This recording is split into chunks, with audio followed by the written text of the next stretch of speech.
the proper plan. Right.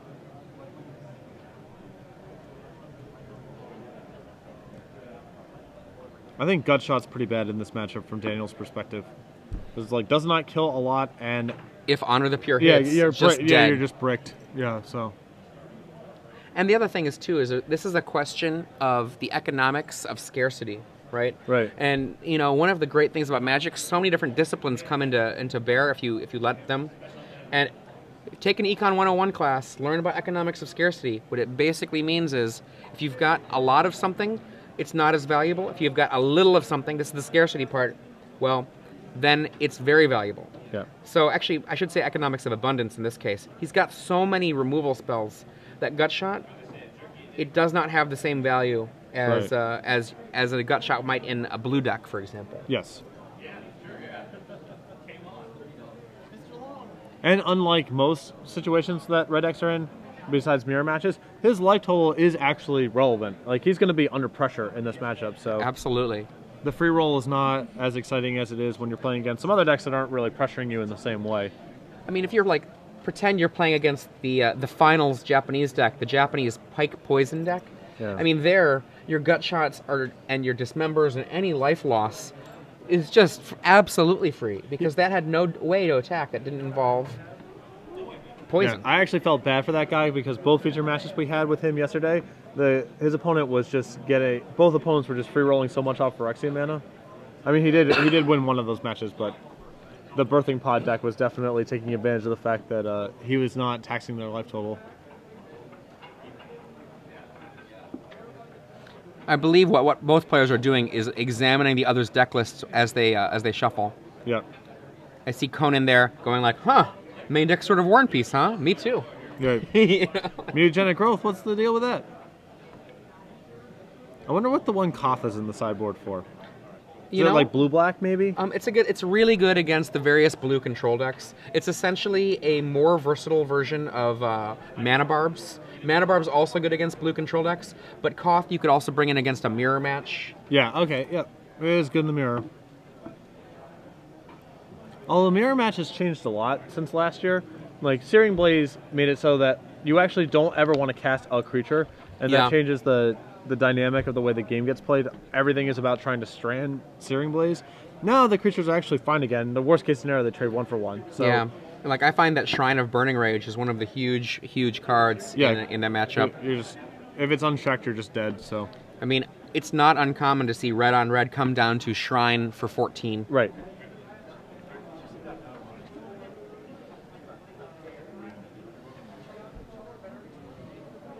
Which actually makes a Rootbound Crag-based red deck have a real strength, because Ancient Grudge is a real card if your opponent does any action and you're like, well, I'm going to gain 12 life by Ancient Grudging your Shrine, and that other Shrine, well, I'll get that one too. Yep. And often because the games drag out for so long, because it's just very attrition-y, it's worth actually... Even if you know your opponent only has the 4 shrines, it's still worth bringing in your grudges or whatever, because the game's going to go on a long time. If you don't kill it, you die. Yep. So I get asked that question a lot, and I'm a big fan of bringing in your Manic Vandals or grudges or what have you. Yeah. And the thing is that oftentimes when it comes to the current state of red versus red, a body is a body. You're not going to be beating the other person because you were super fast. Not unless they're mana screwed. Right.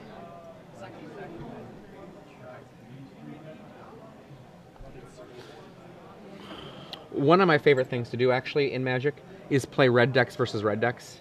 That is really fun when you both know what you're doing. Yeah, it's fun as long as there aren't any aces. Like, I was grinding a lot on Moto over the summer, and I don't actually know for what reason, because I wasn't really preparing for a tournament. But it's fun. I didn't guess. It was fun for a little bit. But anyhow, it's like once Berserker and Shrine were like, part of every deck list, the mirror matches were actually pretty horrible to play, I think, because those cards were... It's like, those cards matter, and then everything else doesn't matter. And so, just, being the first one to make your 3rd land drop with one of those 2 cards is, like, strongly correlates to the winner of the game. Was not that... It did not make for compelling entertainment. one of the things that was kind of fun, I was telling you earlier about the Ben Dempsey style mono red that we had prepping for Worlds. Yeah. And his version ran Phyrexian creatures as a part of the 1 and 2 drops. And that decision of whether or not to cast Porcelain Legionnaire against another red deck when you're a red deck, that's always just really fun. Because Legionnaire is like another Berserker, except for that 1 power. It's a big deal. The one, yeah.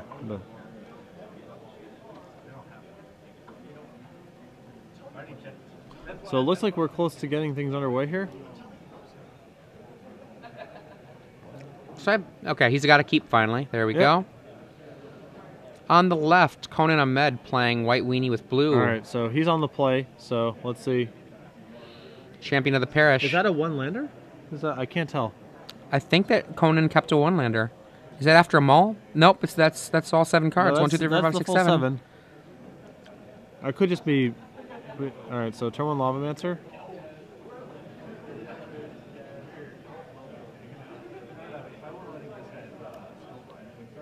Is it multiple champ draw, maybe? Well, he just drew the champ. He just drew the... Okay. I'm just trying to rationalize a 1-land draw.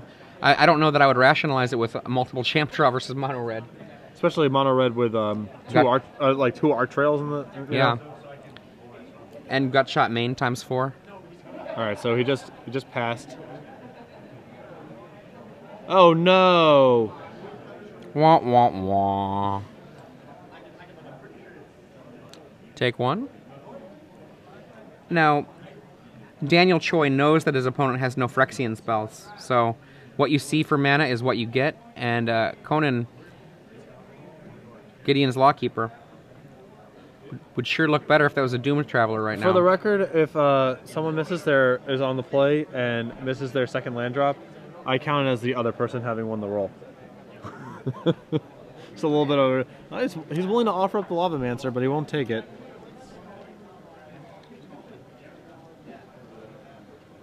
Berserker.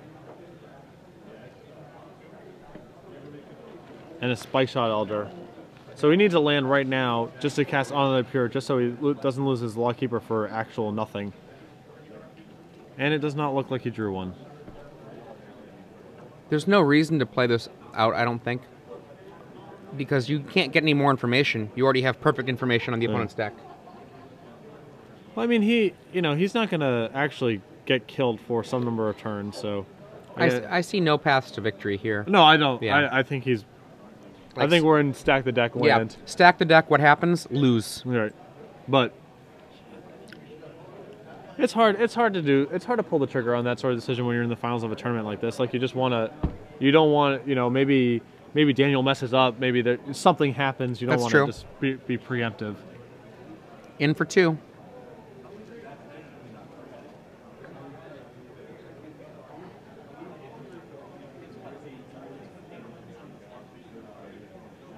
Lays the Rootbound Crag for mana number 4. Is that an Arc Trail again? Yeah, he has the other Arc Trail. Looks like he's just going to spend 1 mana. Continue to develop the board with another Grim Lavamancer. Yeah. I like this play a lot. And then 1 damage from the Spike Shot. And there we see the classic 4 mana Rootbound Crag on the play there. Yep. I think we see a second land finally. All right. Hooray. Just in time. Honor the Pure. That would have been better on turn 2 than turn 5. Turn 4 or 5, whatever this is.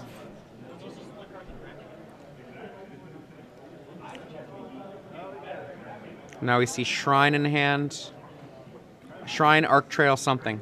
Yeah, I think he's just weighing, does he attack with Lavamancer versus casting a spell and using Lavamancer? The answer is, I don't believe it matters.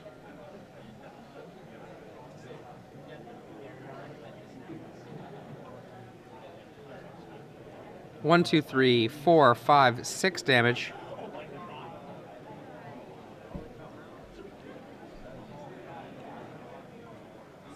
Two mana Shrine. I believe that's a Shrine. It's at the very bottom. Yeah, it's a Shrine.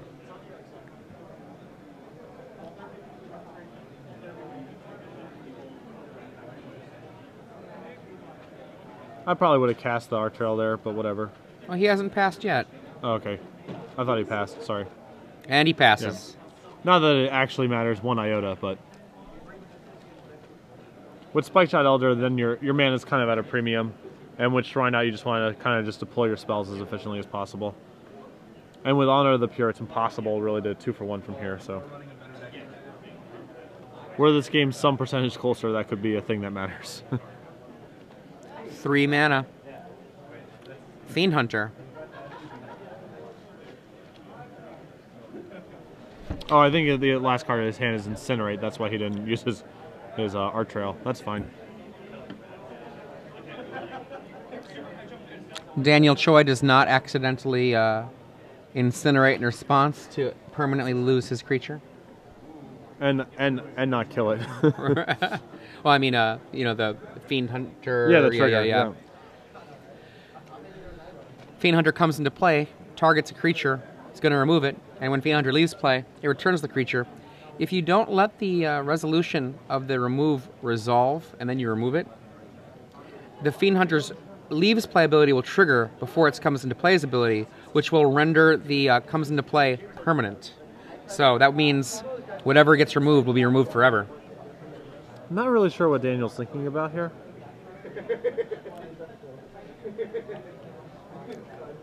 He says, I think that point was go ahead.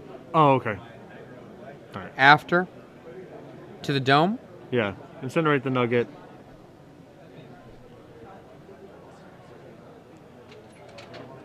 There we go. A mere 7 life points remain. Shrine ratchets up to 2.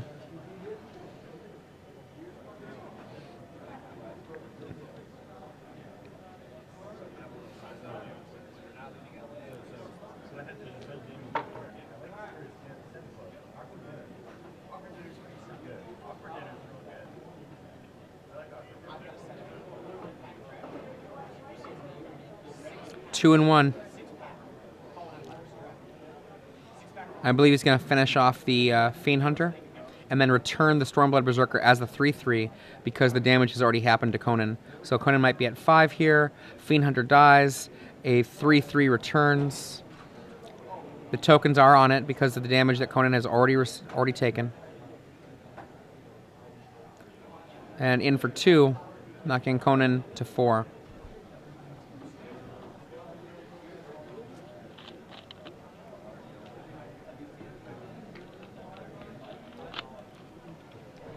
The 2 had, because of the Honor of the Pure, had to go to the Fiend Hunter, which was a 2/4 at the time. Honor of the Pure very much on the lower portion of the board, forgotten for a moment by me at least. Scoop it up, says Konan. So Konan keeps a speculative 7 and doesn't play out for him. So the mono red deck breaks serve. Wow. For those of you who are just joining us, I'm Adrian Sullivan. Patrick Sullivan. Wow. I like watching red play a lot, but we didn't really see much of a game there. Right. A mana-screwed opponent doesn't really put up much of a fight. Yes. We're going to give you a trivia question in a moment as soon as this announcement's done. Oh, is it done? I think so. So for those of you who are just joining us, I'm Adrian Sullivan. I'm joined by Patrick Sullivan. Hi. And we are going to give away a full year of free premium. Full year. That means things like the articles of people like Patrick Chapin. Jerry Thompson. Absolutely. Brian Kibler. The videos of Michael Jacob. Yeah. Lots of people out there. I mean, Brad Nelson's work. I mean, I love My Star City Games Premium. And I know that when it comes to how I've used Premium for a long time, I read everything. And I always know that there are people, and I say this a lot, that there are people who are like, oh, I don't even know if I have any reason to read Premium. I already know this stuff. Yeah. Yeah, there was a while like where, you know, I had would subscribe for a year of Premium, and then it would lapse. And I'd be like, I don't know if I'm going to renew. And then within like 7 days, something got posted that's like, fine. Just yeah, I got to do it. Yeah. I mean, the value for it is so good in terms of the, you know, the amount of money that one would normally spend. In this case, it's $0. Right, yes.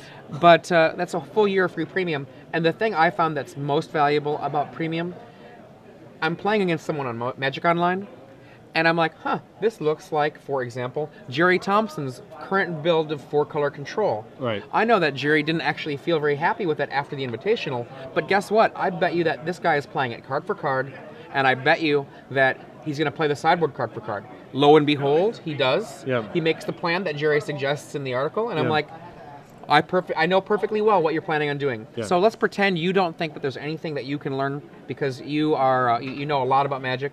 You can still learn what your opponent believes is good Right. because they are going to be copying it, and that can help you win.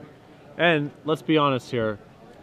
You probably don't know as much about Magic as people like Patrick Chapin and Jerry Thompson. I Let's totally agree with that. Let's just be honest with one another, you know? So, Okay, so the trivia question at hashtag SCG Premium, right down there. What you're going to want to do is you're going to want to put in the answer, and then one of the lucky people who gets the correct answer will 1 year. 1 year. One So, free year. between the two decks in the finals, White Weenie Blue and his opponent Daniel Choi with red, there is exactly one Planeswalker. What one card out of these 150 cards is that Planeswalker? Tweet the answer, hashtag SCG Premium. I mean, what could it be? Could it be Chandra the Firebrand? Elspeth? Could be Elspeth. Venser. Yeah, it's a blue-white deck. Venser? There are 3 Rootbound Crags in Daniel Choi's deck. It could be Garrick. Yeah, Garrick. Big Garrick. I know that was actually something some people were... I want to say it was... Bernal. Yeah, Bernal. Joe, right, yeah, Bernal. Yeah, right. I actually, he very early on played a version of Red that was main deck for Garrick the Relentless. Yeah, he had eight red-green duels Yep. and 4 Garricks, and he said they were awesome. I was trying to understand, like... I didn't understand how they could basically be better than Koth, so I never got on board, but he Right. said they were awesome for him, so maybe there's something there. I tried out that deck. That deck was awesome, but there was a small problem. Primeval Titan was still a monster, and you slowed down your deck Yeah. in order to become a Relentless deck. Tweet those answers. Hashtag SCG Premium. For those of you who are just joining us, Daniel Choi here with mono red on the right, and on the left, Konan Ahmed with White Weenie Blue. Haunted Humans, if you like. I'm Adrian Sullivan. I'm joined in the booth by Patrick Sullivan. And I'm kind of wondering if Daniel Choi is going to go 6-0 in games in this top 8. Yeah, I mean, I think this one's going to be... He's going to be on the draw, staring down copies of Timely Reinforcements, extra swords. So I would be surprised if this game was a cakewalk. I hope not. I expect this to go to the full 3.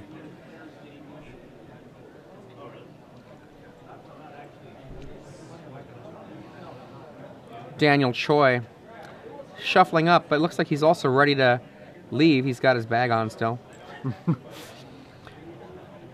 One of the things that tournament organizer in my area, Steve Port, likes to talk about is the stuff rule. So you pay attention to your stuff. You know, don't leave your stuff unattended. Daniel Choi taking no chances here. Even playing under a tent with a judge. Yep. No one is going to take his bag. Yeah.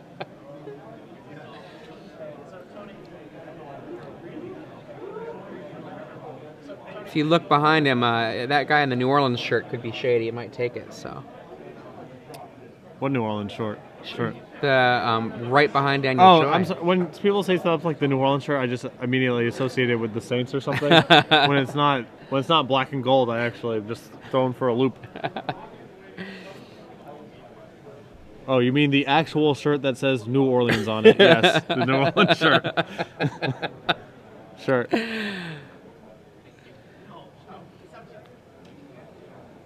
Daniel Choi, I believe, was in the. I'll have to check 1 second. Yeah, he was 7th seed, one of our players that played in the very last round in order to make the top 8 here. And if I remember correctly, when I was doing some wandering arounds, he basically said that, if I remember correctly, I might be thinking of another mono red player that also had a War and Peace. That War and Peace was golden for him because of all the Moreland Haunt tokens. Yep. I do like his build because, you know, the card I struggle with by far the most of the Invitational was Timely Reinforcements. And Sword of War and Peace and Hero of Oxbridge are both powerful cards on their own. It's not like you're upset to draw them. Yeah. And they also give you a ton of game against Timely Reinforcements. I also like that within the main deck, only one Sword of War and Peace. It's not like he gets clunky multiple equipment draws. Yeah. I feel like his deck could maybe use one more land, but that's a very small criticism.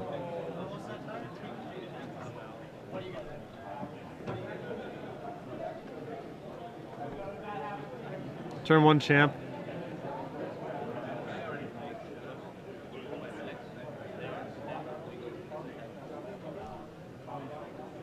And we have a noble. Both players have land and spells, so we're actually going to see a fight that we didn't see last time. Champ comes in, offers a trade to the vampire here. Not taking it. Good call. Never. Who is the beatdown? Second land from Daniel Choi.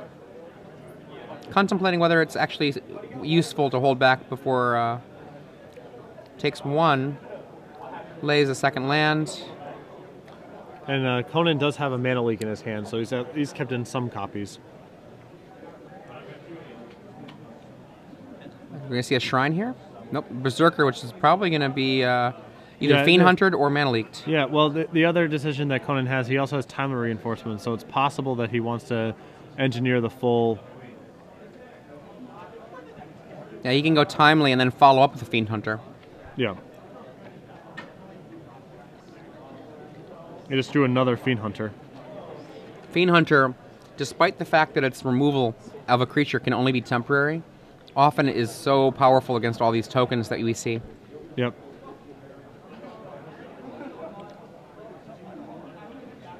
He asks a quick check on, I think, life totals, perhaps? Yeah, you hit me for 1 already. Yeah. Fiendy. Because maybe he wanted to timely that turn. I think he wanted to. Right. And now he comes in for 2.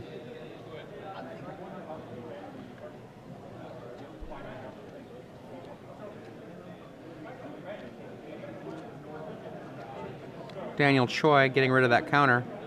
It doesn't exist in Limbo.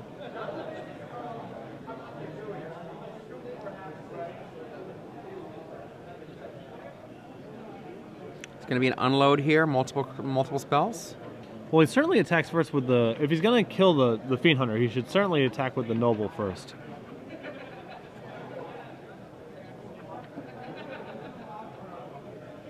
I think Daniel Choi is auditioning several different plays in his right hand.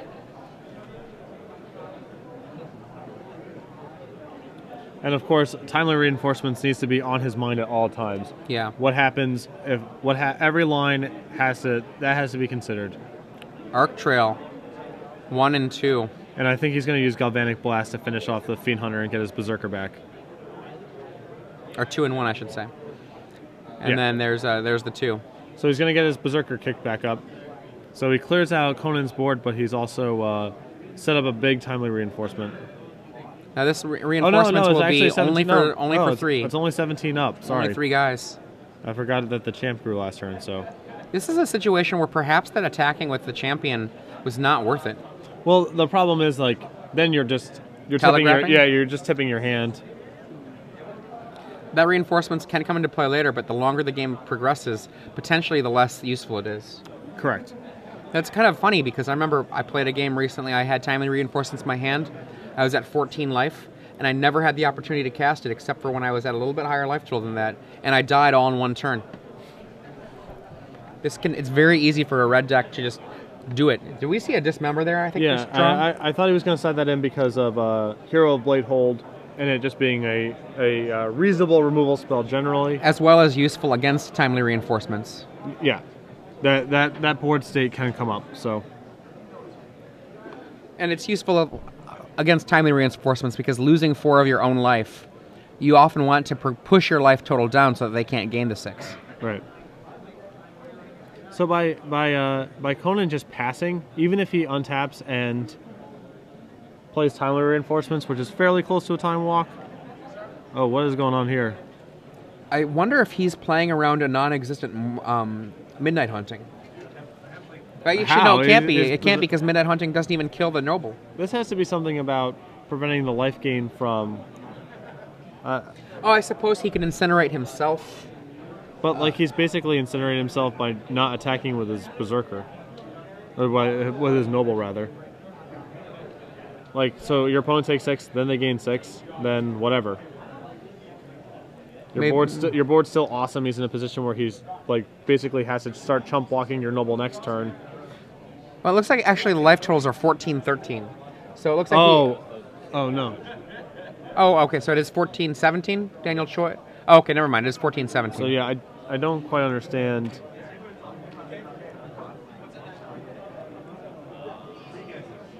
I'd rather have the totals be 17-17 and me still have Incinerate in my hand and my noble got bigger, than the totals be 14-14 and I'm down in Incinerate and my noble smaller. Timely. I mean, I'm down to dismember the token in response, I guess.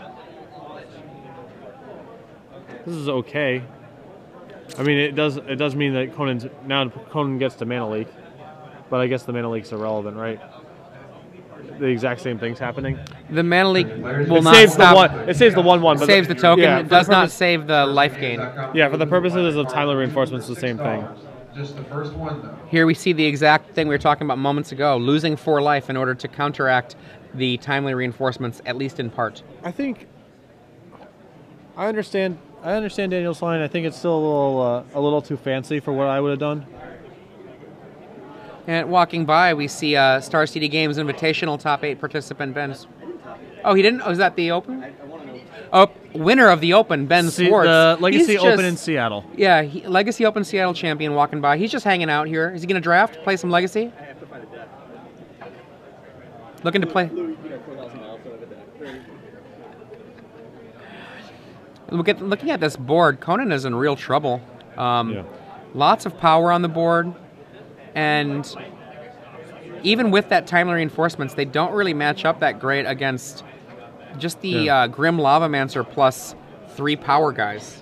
Yeah, I understand Daniel's rationale. I think it's still a little too fancy for my taste, given how little timely reinforcements kind of matters in the scheme of things, assuming that he just jams all his guys last turn. So this is gonna draw a mana leak. Arc Trail gets countered. Yeah, that's gonna get leaked. So now you just send your 3/3s. Yep, send them. Do that afterwards, my friend. Okay. I mean, it kind of doesn't matter, I guess, but it takes away the possibility for Konan to make a mistake. Well, what's actually bad about it is if Konan has I guess sword doesn't really matter, but he could theoretically gives him an avenue to get sword on a guy because the Lavamancer could prevent that. And it's not like Conan's blocks are any different.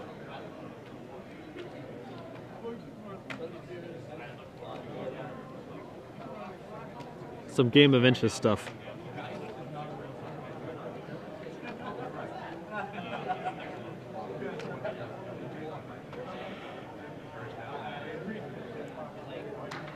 Uh-oh. Okay, Fiend Hunter. I saw the 3 mana and I was like, is it a sword? No, just quote unquote, just a Fiend Hunter. What do you take here?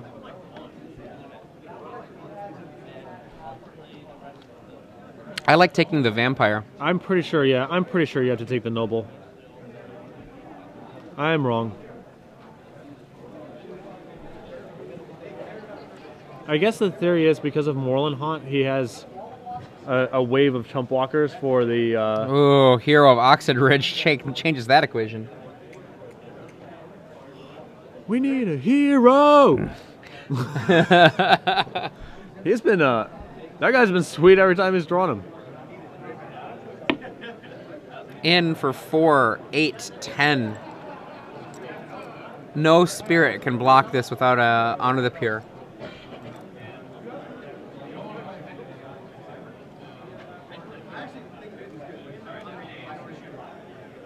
So, you know. Konan Ahmed, I believe, is at 1 here. Yeah. Grim Lavamancer in play.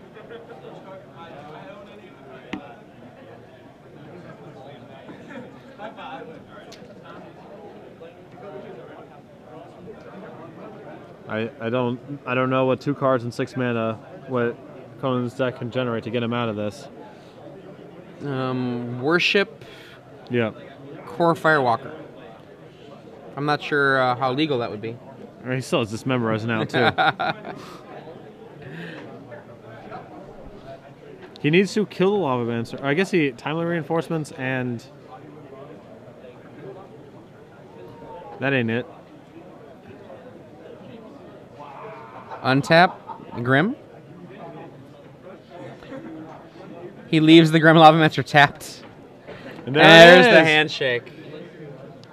Daniel Choi, your StarCity.com Standard Open Los Angeles champion. I believe he 3-0, 6-0 the top 8. 3-0, 6-0, not a game loss. Yeah, actually just shredding these blue-white decks. We talked at the very beginning of the weekend about red, not necessarily as mono red, but red cards as a way to fight against Moorland Haunt style decks.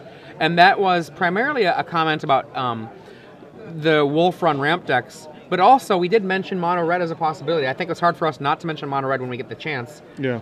And here we have it, mono red.